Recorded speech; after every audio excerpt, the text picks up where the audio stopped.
Natal kian mendekat, aktivitas di sebuah toko kue di Jalan Mayor Ruslan, Iler Timur 2 Palembang semakin ramai.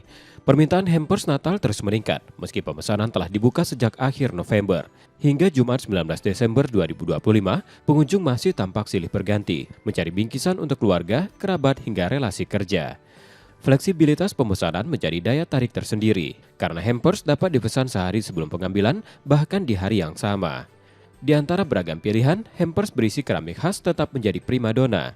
Lonjakan penjualan mencapai sekitar 30% dibandingkan tahun lalu, dengan jumlah pesanan harian yang bisa menembus 70 hampers. Kita memang ada peningkatan yang signifikan, sekitar 25-30%. Best seller kita di Lavida itu ada keramik, karena memang Lavida itu ciri khasnya keramik sih, hampersnya. Ya, perkiraan sekitar 50-70 hampers satu hari. Kalau puncaknya sekarang sih, minggu-minggu sekarang, minggu ini. Warga memilih hampers karena kualitas kemasan yang dinilai rapi dan eksklusif, terutama untuk kebutuhan hadiah bagi pelanggan perusahaan tempatnya bekerja. Setiap tahun kita pasti kasih parcel Natal untuk customer kami. Sengaja pilih di sini memang dari tahun ke tahun kan udah beberapa kali sini kita. Lalu utama kita pasti packaging sama rasa.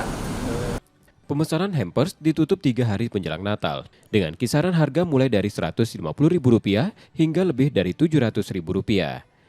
Selain hampers, aneka kue juga menjadi alternatif hadiah yang banyak dipilih untuk merayakan Natal bersama keluarga, sahabat, dan rekan bisnis. Muhammad Reza Pahlevi, Kompas TV, Palembang, Sumatera Selatan.